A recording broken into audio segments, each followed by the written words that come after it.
Bonjour chers frères et sœurs de l'église de l'île Jésus, nous sommes aujourd'hui le lundi 13 mars 2023 et nous allons méditer ensemble Marc chapitre 4 versets 1 à 20.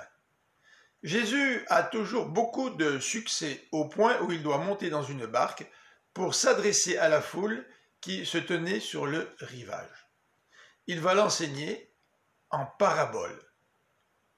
La parabole que nous examinons aujourd'hui, c'est celle du semeur. Jésus va la présenter et ensuite va en donner l'interprétation à ses disciples. Un semeur sortit pour semer, dit Jésus, et ces graines vont tomber sur 4 sols différents. Premièrement, elles vont tomber au bord du chemin, là où les oiseaux viennent et s'en nourrissent. Jésus précise qu'il s'agit là de la parole de Dieu qui est tombée dans le cœur de certaines personnes, mais que Satan vient tout de suite arracher. Le deuxième terrain, c'est le sol rocailleux. Les graines tombent sur ce terrain-là, et la semence pousse très rapidement, mais sans racines. Et lorsque les petits plants apparaissent, le soleil les brûle.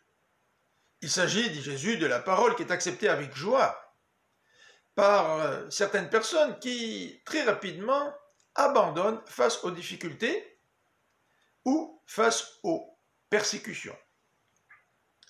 Les graines tombent aussi dans un troisième terrain qui comporte beaucoup de ronces.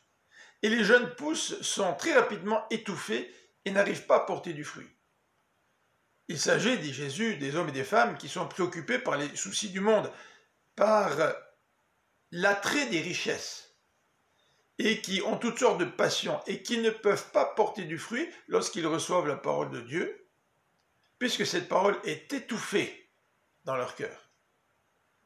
Finalement, les graines tombent sur de la bonne terre, et produisent du fruit qui arrive à maturité.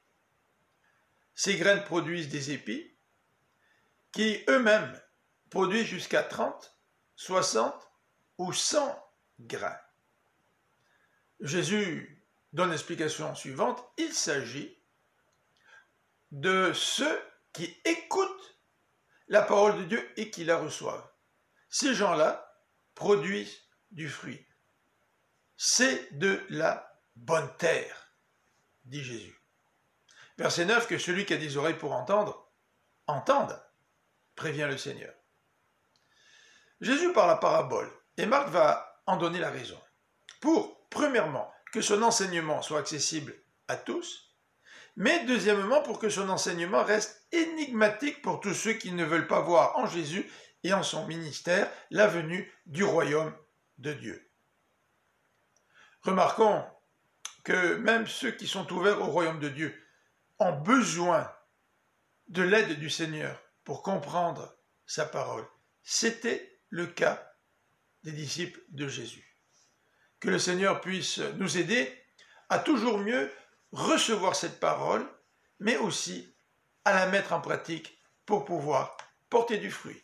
Je vous souhaite une bonne fin de journée, que le Seigneur vous bénisse. À demain.